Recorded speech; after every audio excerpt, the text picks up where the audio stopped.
Okay guys, magchika ko ninyo sa ako ang 30th birthday experience. Bittersweet siya guys. I started the day right, nagsimba mi ni ato may church, but then nagkamali ko nga i-message ako ang landlady or landlord para hangyoon ang tenancy renewal. Kaya I was thinking after mass na, uy, birthday na ako, basin pagbigyan ko sa Ginoo.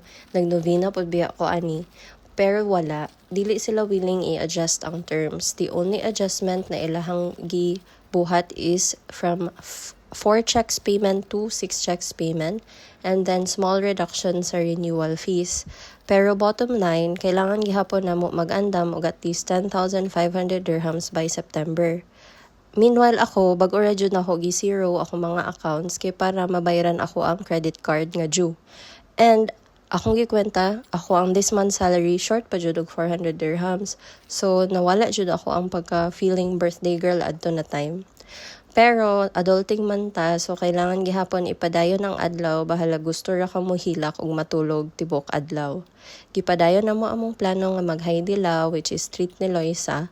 Pero pag-abot didto na overwhelmed sad mi kay daghan kay choices unya wala mi kabalo unsay proper nga process na buhaton. So naglibog mi unsay unahon. Pero at the end, okay raman sad siya nga experience, nalingaw ra mi kay daghag freebies, gihatagan mig flowers, snacks ug drinks. Pero nag-mental note jud ko nga mobalik ko didto para mag-order og sakto nga pagkaon for us. Tapos, wala na dayon pod among plano nga mag-birthday na photo booth after Haidilao kay nawala ang mode sa ante.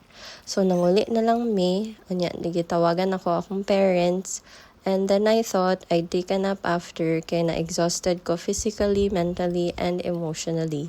Especially since amo ang day offs is na-reduce from 8 days to 6 days a month. Pero, God didn't stop being God, guys. Na-shock na lang ko after sa mong video call, gi-surprise ko ni Loisa og not 1 but 2 birthday cakes.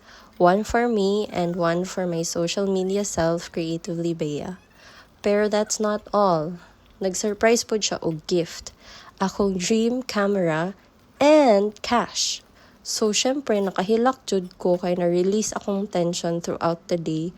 Kay, ako'y pambayad, plus maka-vlog pa jud ko nindot na camera. So despite the setbacks, despite the stress, God reminded me na He sees me, He loves me, and I am so blessed. Creatively, Bea.